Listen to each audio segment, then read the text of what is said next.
Police ঘুষখোর, police দুর্নীতিগ্রস্ত, police ধর্ষণে সহায়তা করে, পুলিশ ধর্ষণ করে আরজি করে দেখতে পেয়েছি।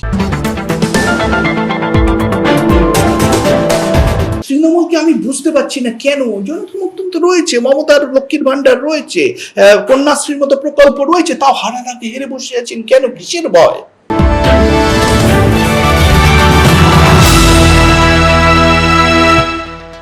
ভোটের মুখে রাজ্যে প্রশ্ন রদবদল। 173টা থানার ওসি ও আইসিকে বদল করেছে নির্বাচন কমিশন। তালিকায় নাম রয়েছে মাথাভাঙা, রায়গঞ্জ, দিনহাটা থেকে শুরু করে টালিগঞ্জ, রানীগঞ্জ সহ একাধিক থানার। শীতলকুচি, মাথাভাঙা, শামুকতলা, ডালখোলা সহ মোট 173টি থানার ওসি বদলি হয়েছে। এত বড় পরিসরে কি বদলি, এই যে বদলি হলো, কেন করা হলো? কারণ ওসিরাও চটিচাটা হয়ে গেছিল বলে নির্বাচন কমিশন মনে করছিলেন। ওসিরা যদি চটিচাটা হয়ে গেছে বলে নির্বাচন কমিশন মনে করেন, তাদের স্বাধীনতা আছে যে সুষ্ঠু নির্বাচনের স্বার্থে, অর্থাৎ দলদাস হয়ে গেছিলেন ওসিরা, এবং থানাগুলোকে কার্যত তৃণমূলের কার্যালয়ে পরিণত করেছিলেন বলে অনেকে মনে করছেন। তা নির্বাচন কমিশন পদক্ষেপ নিতেই পারেন, ভারতের সংবিধানে সে 324 ধারায় সেই অধিকার দেওয়া আছে, তারা পদক্ষেপ নিয়েছেন, আইনত চ্যালেঞ্জ করুন। মমতা বন্দ্যোপাধ্যায় যদি মনে করেন এই পদক্ষেপ সঠিক নয়, কিন্তু এটা আতঙ্কের স্রোত বইয়ে দিচ্ছে, তাহলে প্রশ্ন তুলছে এই আতঙ্কটা থাকলে কি মানুষের ভোটে তৃণমূল জিততো না, ওসিদের সাহায্যে জিততো? ওসিরা সরে গেলেও মানুষ তো ভোট দেবে, তাহলে এত ভয় কিসের? আগামী 45 দিনের জন্য এই ওসিদের কোথায় সমন্বয় করা হবে সেটা নির্বাচন কমিশন সিদ্ধান্ত নেবেন। এবং এইটুকু বলতে পারি, সরকার পরিবর্তন হলে অনেকেই সাসপেন্ড হয়ে যাবেন হয়তো। যারা নিজের পুলিশের উর্দি পড়ে তৃণমূলের দলদাসের মতো আচরণ করেছেন, তারা বাংলার মানুষের সাথে, ভারতবর্ষের মানুষের সাথে বিশ্বাসঘাতকতা করেছেন। এই ওসিদের বিচার করার প্রয়োজন আছে, গণ আদালতে ওসিদের বিচার করার প্রয়োজন আছে। নাৎসিরা ক্ষমতা থেকে চলে যাওয়ার পর নুরেমবার্গ ট্রায়াল যেভাবে হয়েছিল, যারা চুরি করেছে, যারা ধর্ষণ করেছে, সাধারণ মানুষকে হত্যা করেছে, দলদাস হয়ে সেই হত্যায় মদত দিয়েছে, তাদের গণবিচারের বোধহয় প্রয়োজন আছে। এবং আমার বিশ্বাস, যদি পরিবর্তন সত্যিকারের আসে, সে বিচারও হবে। আর যদি পরিবর্তন না আসে, যেভাবে চলছে সেটাই চলতে থাকবে। মানুষ কি চায়, মানুষ সিদ্ধান্ত নেবে, এটা তো মানুষের চয়েস। কিন্তু এই ওসিদের পরিবর্তনে মমতার আতঙ্কিত হয়ে যাওয়াটা এটাই ইঙ্গিত করছে যে মমতার জয় সম্ভবত শুধু মানুষের ভোটে হয়নি, মমতার জয় ওসিদের দাক্ষিণ্যে হয়েছে। ভোটের মুখে ওসি আইসি বদল নতুন কিছু নয়, তবে এত বেশি মাত্রায় এটা নজিরবিহীন। ট্রু নিউজ বাংলার সাক্ষাৎকারে বিশিষ্ট রাজনৈতিক বিশ্লেষক নীলাদ্র ব্যানার্জি কি বললেন, শুনুন। মানে এখন তাদের যেখানে বদলি করা হবে, সেখানে গিয়েও কি তারা শাসক দলের পক্ষেই কাজ করবেন? দেখুন, যারা চটি চাটা, যারা চটি চাটবেই, যে চটি ক্ষমতায় আসুক।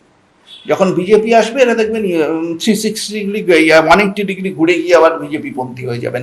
এই ওসিরাই সিপিএম, আমাদের সিপিএম কে সমর্থন করেছেন। যারা প্রাক্তন পুলিশ কমিশনার ছিলেন কলকাতার, শোনা যায় সিপিএম আমাদের সিপিএম এর হয়ে কাজ করেছেন।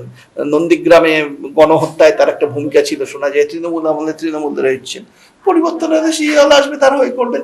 এদের কোনো শিরদাঁড়া নেই, এবং এটাই সমস্যা। পশ্চিমবঙ্গে যারা পুলিশে কাজ করছেন, অনেক শিরদাঁড়াটা হারিয়ে ফেলেছেন। এবং আমি মানুষকে দোষ দিই না, পুলিশকে মানুষ সহ্য করতে পারছি না। আপনি দেখুন সংখ্যালঘু এরিয়ার পুলিশ কিভাবে আক্রান্ত হচ্ছে, কারণ সংখ্যালঘুরাও পুলিশের প্রতি বিশ্বাস হারিয়ে ফেলেছে। পুলিশকে মানুষ চোর ভাবছে, পুলিশকে মানুষ দুর্নীতিগ্রস্ত ভাবছে, দলদাস ভাবছে, নিকৃষ্ট জীব বলে পুলিশকে মনে করছে। পুলিশকে মানুষকে ধর্ষণে সহায়ক ভাবছে।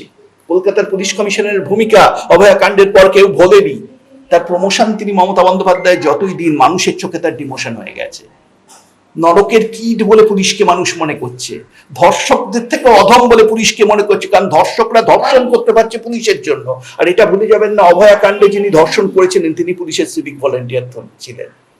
পুলিশের সিভিক ভলেন্টিয়ার ঢুকিয়েছে কে বা কারা, কার সিদ্ধান্ত, এ প্রশ্ন উঠতে শুরু করেছে পুলিশের মতো এত গুরুত্বপূর্ণ একটা ফাংশনে।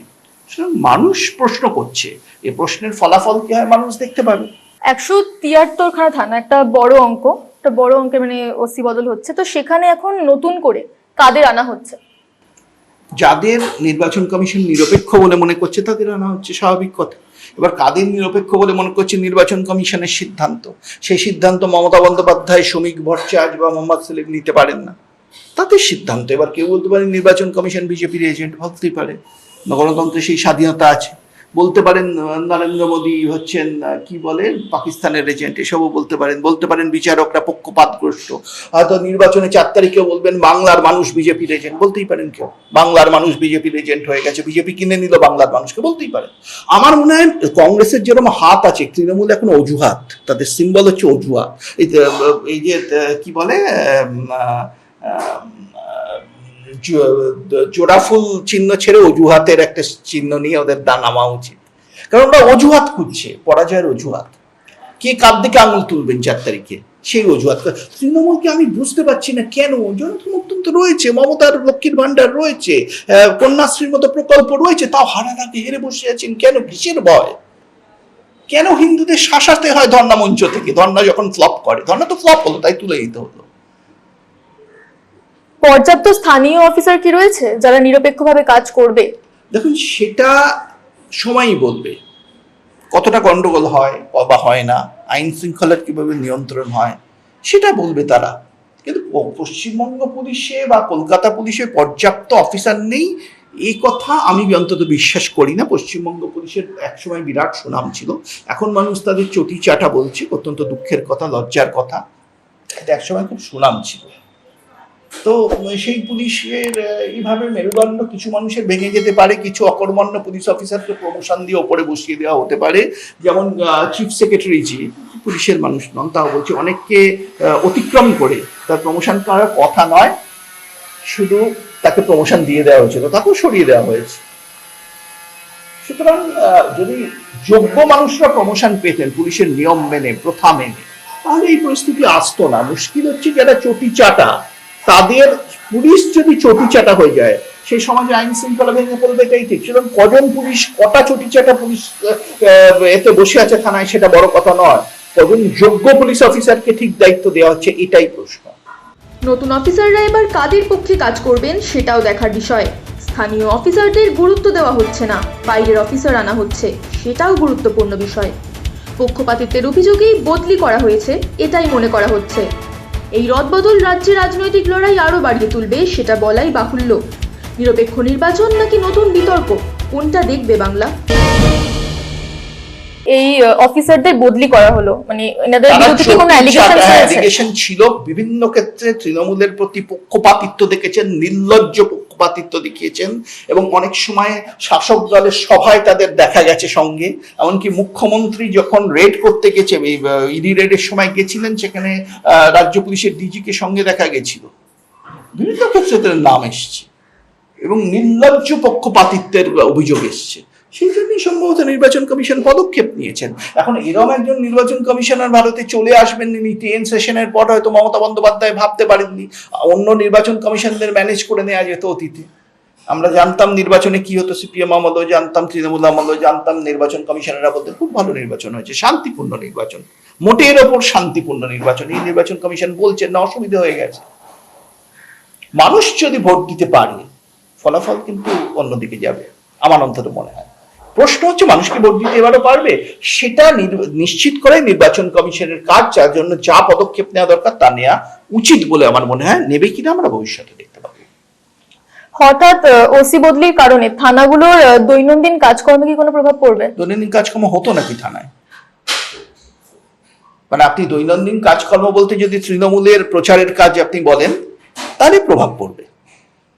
হ্যাঁ, নিশ্চয়ই তৃণমূলের প্রচারে পুলিশ টুলিশ সব থাকা, বিরোধীদের যে কোনো আন্দোলন হলে সেটাকে পারমিশন না দিয়ে এসবে প্রভাব পড়বে। ওটা যদি দৈনন্দিন কাজ হয় প্রভাব পড়বে, সেই কাজে প্রভাব পড়লে মানুষের কিছু এসে যায় বলে আমার মনে হয় না। কিন্তু যাতে প্রভাব পড়বে না আইন শৃঙ্খলা রক্ষা, আপনি থানাগুলোয় যান না, পরিস্থিতি দেখতে পাবেন কি অবস্থা থানাগুলোর। থানাদের সংস্কার করার প্রয়োজন আছে পশ্চিমবঙ্গে, পরিবর্তন যদি সত্যি আসবে বা পরিবর্তন আসবে, থানার সংস্কার হলে এই ব্যাপারে পদক্ষেপ নেওয়া হচ্ছে। আমি অন্তত একজন নাগরিক হিসেবে এটাকে স্বাগত জানাবো। পুলিশ সম্বন্ধে মানুষকে জিজ্ঞেস করুন না। আপনি সংখ্যালঘুদের কথা বলছেন, মুসলমানদের কথা বলছেন, তাদের পুলিশ নিয়ে জিজ্ঞেস করুন, শুনবেন পুলিশ সম্বন্ধে তারা কি বলে। পুলিশ ঘুষখোর, পুলিশ দুর্নীতিগ্রস্ত, পুলিশ ধর্ষণে সহায়তা করে, পুলিশ ধর্ষণ করে, আর্জি করে দেখতে পেয়েছি। আদালতের রায় আছে, পুলিশ ধর্ষণ করেছিল, খুন করেছিল, পুলিশ খুনও করে, সেটাই পুলিশ। পুলিশ এই সমাজে সবচেয়ে বড় অপরাধী। সে অপরাধীদের সংস্কারের চেষ্টা হচ্ছে। সুতরাং এটাকে যারা সুস্থ সমাজ ব্যবস্থা চান তারা স্বাগত জানাবেন।